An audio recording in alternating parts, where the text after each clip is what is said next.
Well, let's do it for the recording. Hi, guys. Thanks. I'm going to try to claw back a little bit of time for you guys. I know everybody's a bit cold and probably needs to get out of here and stand in the sun a bit. My name's Matt Barker. I work for a company called Fortinet. I'm sure some of you know who we are. We have a lot of customers in the education space. Most of you use us in some form or fashion, but we're very well known for the FortiGate. Who's FortiGate users here? Wow. Most of you. Okay. Good. Let's start from that point. So what I'm going to talk a bit about today is security for a new world. So I'm going to try not to do too much of the sales spin on it because you're probably a little bit sick of getting sold to the whole time. Let's talk about what's happening in the world. And please, it's an interactive session. Stop me, challenge me. I like learning from you guys. I visit a number of universities, whether I'm got a Fortinet badge on or just to visit, see how things are going. So I'm also learning a lot from you guys. Get the branding away from me. These are some statistics, and you can challenge us. Currently, there's about 3.2 billion internet users today. Do you think that's real? Pretty much half the world's population. Okay, it's the reality. We've already shipped 1.3 billion smartphones. This is excluding smart devices, guys. What do you think the number is of smart connected devices will be by the year 2020? It's not up there. Anybody a wild guess?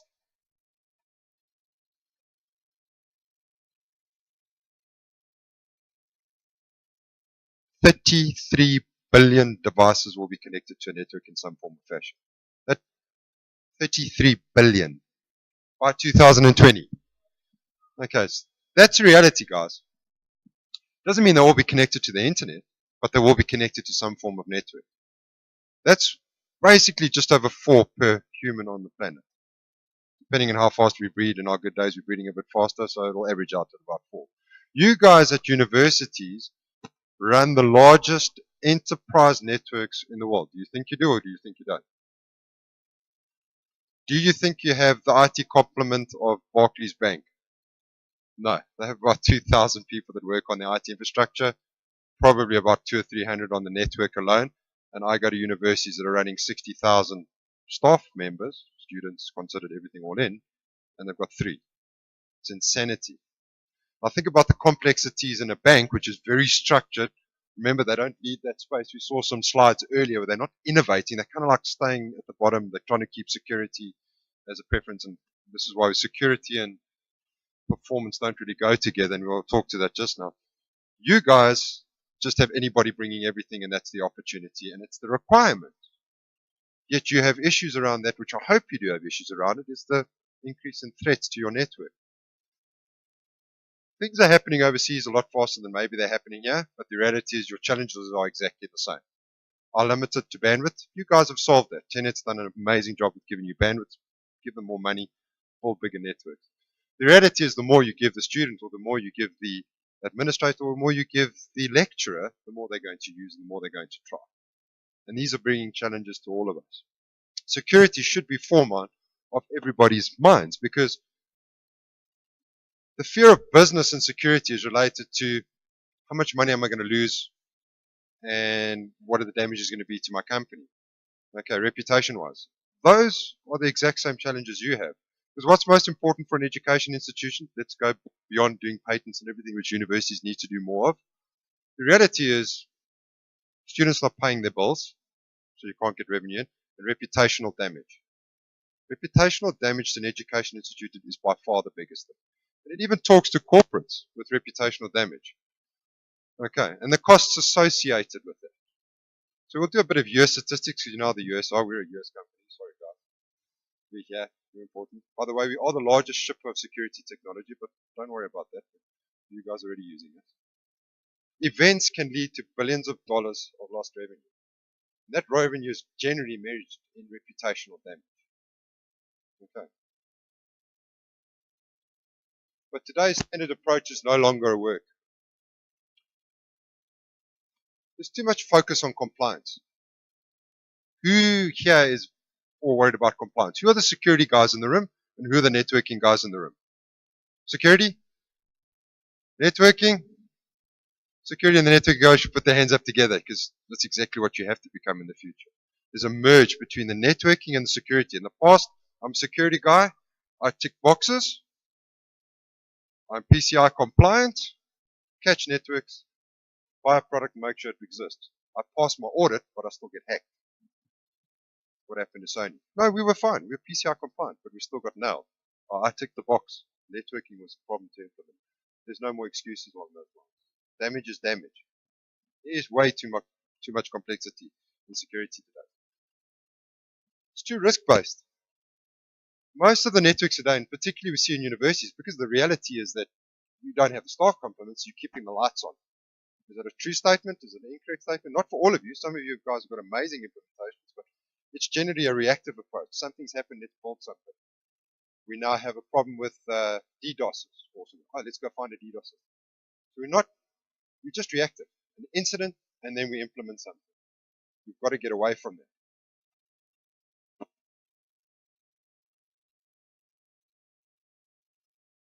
And there's too many point solutions. A lot of people today look at going to market and finding just best of breed technologies. And that's good. It's all good and well. The reality is those best of breed technologies generally don't talk to each other. Again, that drives complexity. One thing is doing something while something else is doing something else, and nobody talks to each other, and then how do we get visibility into it? That creates a problem for all of us. So a couple of new rules. Complexity is as we spoke to, is the enemy of security. The more complex your IT systems are, the more risks you face.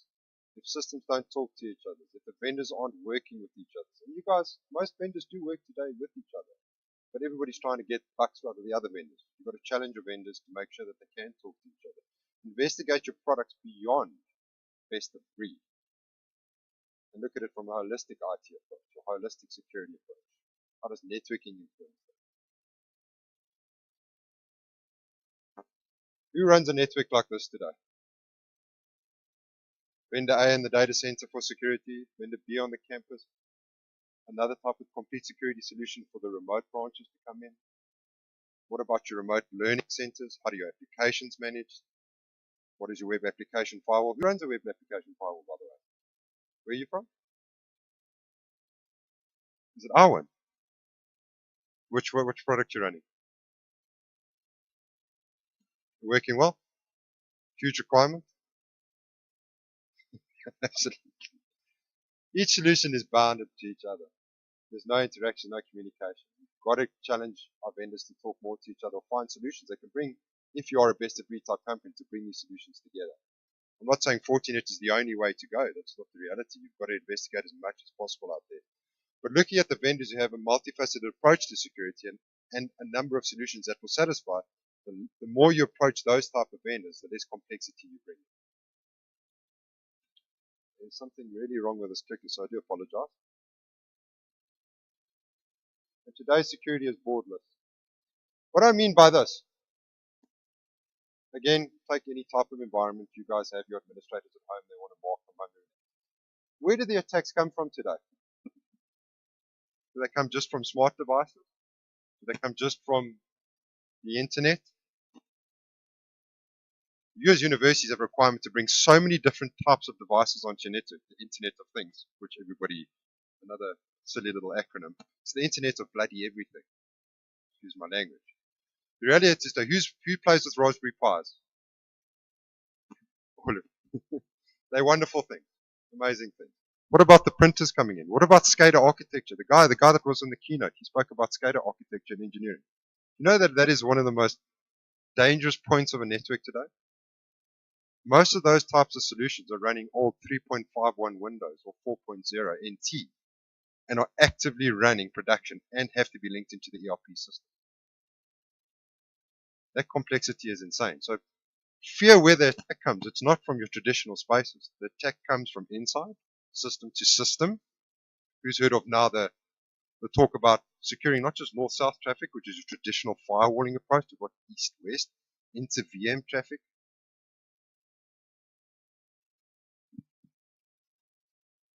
The more devices that come on those 33 billion, the more chances of something happening. And slow is broken. Who believes that they have the most secure network?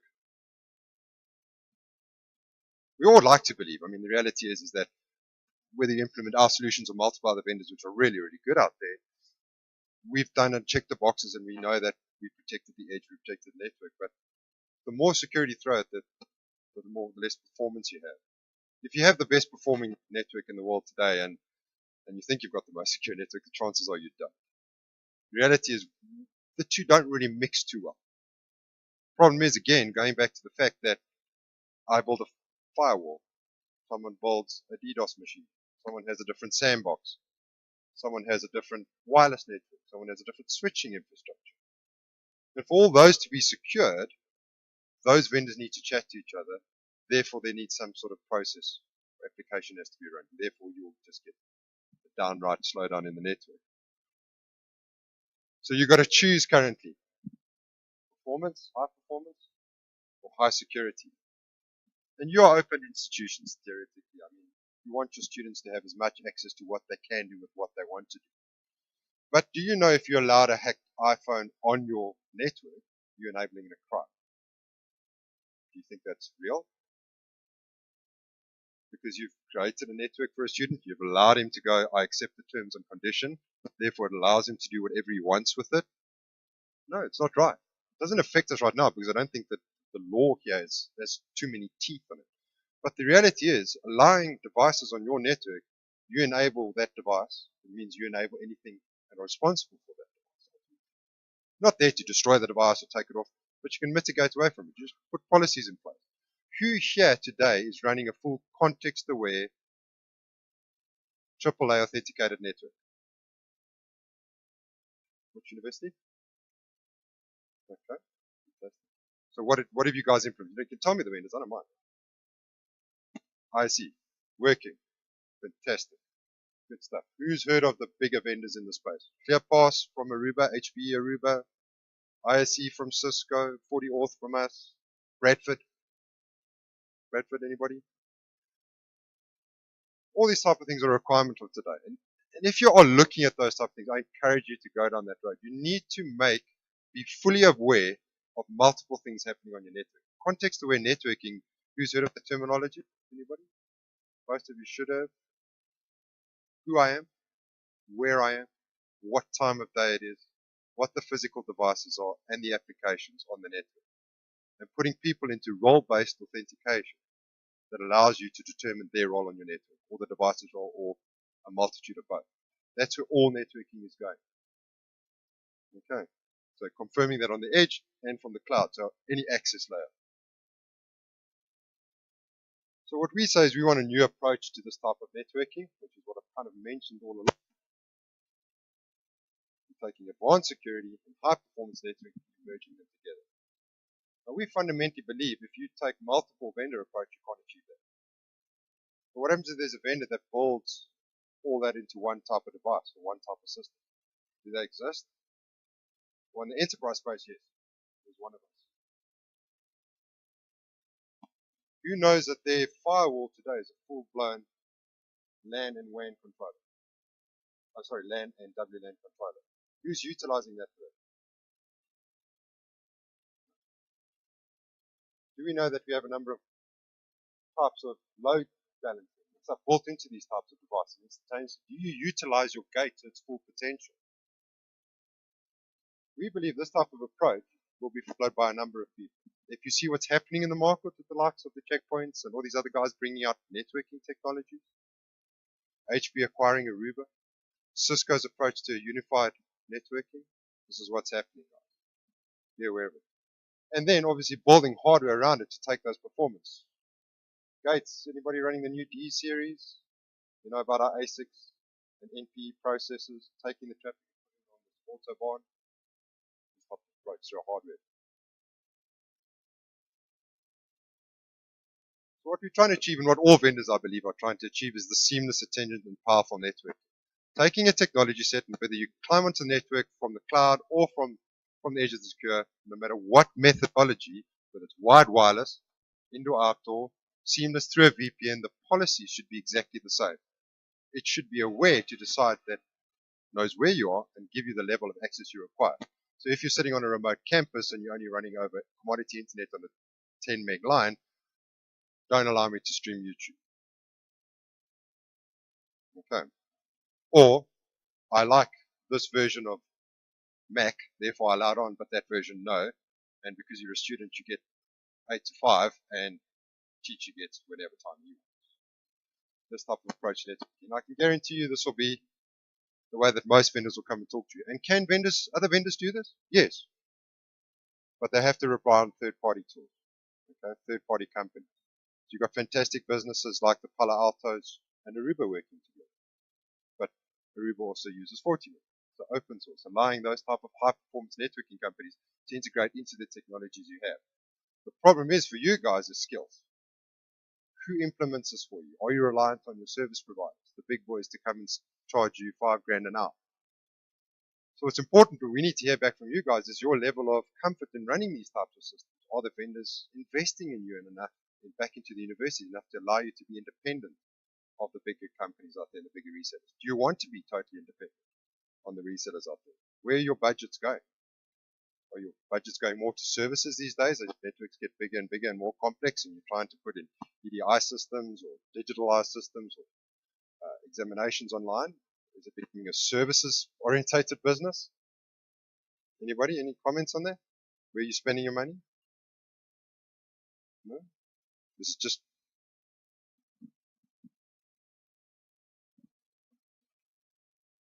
yeah.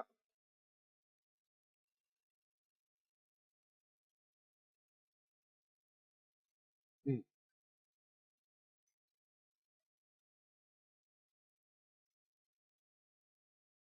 mm,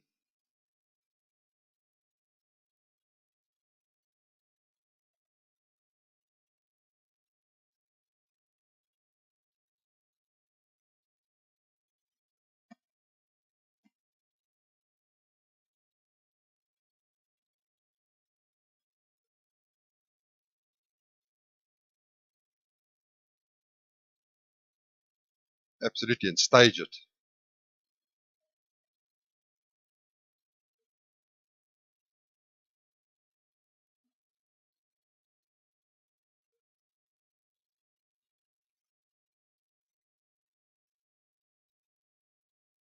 And you're quite correct.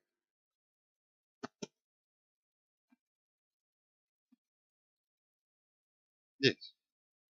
No, absolutely. So, I mean, and yes, vendors are here to sell. Hey? Some of the resellers and the guys that support you, all we want to do is sell. You know, that's the reality. But I will tell you now that the only way to get a solid security implemented is to take it one step at a time and stay. You cannot, no one can come and say to you, not even me, and say, I have this one device that can do everything. We do, but try and implement that one device that can do everything.